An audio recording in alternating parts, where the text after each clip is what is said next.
तो ये लड़ाका हिंदुस्तान वायुसेना को किस तरह मजबूत करेगा? कैसे ये 5 राफेल चीन के एलएसी पर होश उड़ाएंगे? अगर ड्रैगन और उसके शागिर्दों ने बॉर्डर पर कोई भी हिमाकत की तो पीएम मोदी का सबसे बड़ा लड़ैया कैसे बारूदी कोहराम मचाएगा? देखिए दमदार राफेल पर यह सॉलिड रिपोर्ट।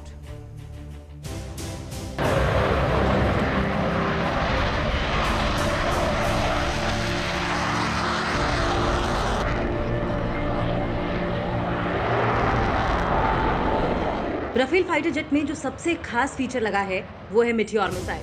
दुनिया की ताकत और खूराट मिसाइलों में शुमार मिटियोर एक बियॉन्ड विजुअल रेंज मिसाइल है, यानी कि एक बार टारगेट सेट कर दिया जाए तो वो उसे तलाश कर तबाह कर देती है। Meteor advance radar guided missile है। इसकी मारक क्षमता 150 किलोमीटर से ज्यादा है। इसे किसी भी मौसम में इस्तेमाल किया जा सकता है। ये छोटे से ड्रोन से लेकर क्रूज मिसाइलों को भी मार सकती है।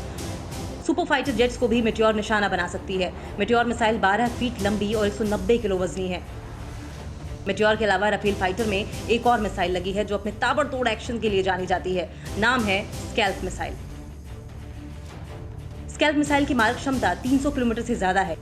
ये दुश्मनों के ठिकाने को लॉन्ग रेंज से ही तबाह कर देगी। यह ऐसा ब्रह्मास्त्र है जो दुश्मन की सरहद लांघे बगैर तबाही ला सकता है। इसी तरह राफेल में माइका मिसाइल भी लगी है जो कि हवा से हवा में मार कर सकती है। मिटियोर की तरह माइका भी बियॉन्ड विजुअल रेंज मिसाइल है। इसके जरिए एक साथ कई टारगेट पर अटैक किया जा सकता है। माइका मिसाइल की मारक क्षमता 50 किलोमीटर तक है। माइका मिसाइल 3.1 मीटर लंबी और 112 किलो वजनी है। इन 3 सबसे ताकतवर हथियारों के अलावा राफेल में हैमर नाम का रॉकेट बूस्टेड गाइडेड वेपन भी लगा है जो हवा से जमीन पर वार करता है। ये पहाड़ी इलाकों में बने शेल्टर और बंकरों को तबाह कर सकता है। हैमर से 60 से 70 किलोमीटर रेंज तक हर टारगेट को तबाह किया जा सकता है। मतलब साफ है कि आसमान में अगर कोई भी हरकत हुई तो राफेल अपनी विनाशक मिसाइलों और बारूदी जखीरे से चीन और पाकिस्तान को पूरी तरह से तबाह कर देगा। तो राफेल के बारे में हम बात कर रहे हैं और राफेल के आगे नतमस्तक है चीन। आपको बता दें कि लादेन, गद्दाफी, उमर बगदादी, इन सब का खात्मा राफेल के जरिए हुआ था। अफगानिस्तान वॉर में हुआ था राफेल का डेब्यू। ये कुछ खास बातें हैं राफेल के बारे में जो आपको हम ग्राफिक्स के जरिए समझाएंगे। तो राफेल के आगे क्यों नतमस्तक है चीन, इस तरीके से हम आपको बताना चाहेंगे। अफगानिस्तान में 6 लेजर गाइडेड लड़ाकू राफेल तैनात किए गए हैं और सिर्फ इतना ही नहीं, लीबिया इराक युद्ध में भी दिखा राफेल का करिश्मा। यानी अफगानिस्तान, लीबिया, माली और इराक में भी राफेल का दम। और इसी तरीके से आप समझ सकते हैं राफेल की खासियत को कि कितना ये दमदार और मजबूत है।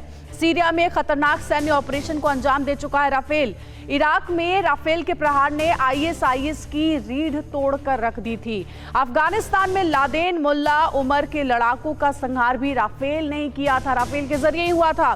2007 में फ्रांस ने पहली बार अफगानिस्तान में राफेल को उतारा और 2011 में कर्नल गद्दाफी की फौजों पर मौत बनकर राफेल बरसा था। और यही राफेल 5 राफेल अब एलएसी पर तैनात किया गया है। 2011 में फ्रांस ने राफेल से लीबिया में कई ऑपरेशन किए थे। तो दुनिया के दूसरे देश भी राफेल की ताकत को समझते हुए उसका उपयोग अलग अलग ऑपरेशंस में कर चुके हैं। 2011 में फ्रांस में राफेल से लीबिया में कई ऑपरेशन किए गए हैं और अब ये राफेल है भारत के पास, वो भी 1-2 नहीं बल्कि पूरे 5, जिसकी तैनाती एलएसी में की गई है और कल उसकी दहाड़ भी सुनाई दी। एलएसी पर तनाव बरकरार है और चीन एलएसी को जंग का मैदान बनाने के लिए अपनी नाकाम कोशिश कर रहा है। TV9 भारतवर्ष के पास ड्रैगन की साजिश की एक्सक्लूसिव रिपोर्ट है। तो बातचीत की आड़ में चीन का जंग का प्लान है। ये एक्सक्लूसिव रिपोर्ट TV9 भारतवर्ष के हाथ लगी है।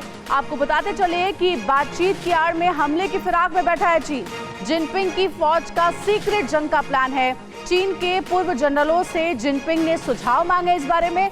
ऊंची पहाड़ियों पर कब्जा करने की फिराक में है चीन। श्रीनगर लेह तक राजमार्ग 1 पर कब्जा करने का प्लान है।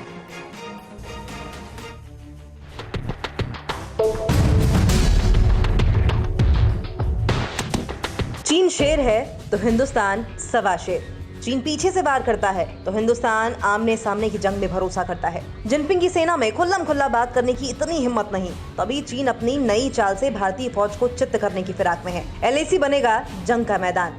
जिनपिंग की फौज का नया वॉर प्लान। ड्रैगन की सेना अब तक ये समझ चुकी है कि ये 1962 वाला हिंदुस्तान नहीं है। भारतीय फौज की हिम्मत और ताकत को तोड़ना उनकी चॉकलेटी सेना के बस की बात नहीं। तभी बातचीत की आड़ में जिनपिंग की सेना एलएसी पर छोटा युद्ध छेड़ने का प्लान बना चुकी है। पिछले 3 हफ्तों में एलएसी के पास 6 नई चोटियों पर भारतीय फौज के कब्जे से चीनी सेना इतनी बौखला गई है कि सीधे जंग लड़ने से उनके पैर और हाथ कांपने लगे हैं। सूत्रों के मुताबिक भारतीय फौज को हराने के लिए चीन के पूर्व जनरलों और पूर्व कमांडर वांग होंग गैंग ने 4 सुझाव दिए हैं। ड्रैगन की पहली चाल, लद्दाख में भारत के हवाई वर्चस्व पर कब्जा करना। इसमें इलेक्ट्रॉनिक कंट्रोल सिस्टम, भारत की command network, air defence network और एयर कमांड नेटवर्क नष्ट करना शामिल है। ड्रैगन की दूसरी चाल, भारत के प्रमुख आर्टिलरी पोजीशन को टारगेट करना है, जिसमें भारत के armed cluster, logistics, storage warehouse, oil depot को नष्ट करना। ड्रैगन की तीसरी चाल, ऊंची पहाड़ियों पर कब्जा करना, जिससे कि सियाचिन ग्लेशियर और डेप सॉन्ग जैसे इलाकों का संपर्क भारत से काटा जा सके। ड्रैगन की चौथी चाल, श्रीनगर से लेह तक राष्ट्रीय राजमार्ग 1 पर कब्जा करना। चीन इस बात को लेकर खुद पर भारी शर्मिंदगी महसूस कर रहा है कि 1962 की लड़ाई में जिस हिस्से को उन्होंने 82 चीनी सैनिकों की जान देकर जीता था, हिंदुस्तान ने बिना गोली चलाए अपने कब्जे में ले लिया। इसलिए इस बात की पूरी आशंका है कि चीन एलएसी पर कभी भी हमला बोल सकता है। क्या आप पर भी बरपा है जालसाजी का कहर? सपने टूटे आपके, न घर के न घाट के।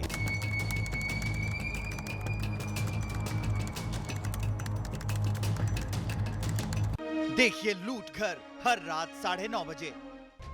फिक्र आपकी,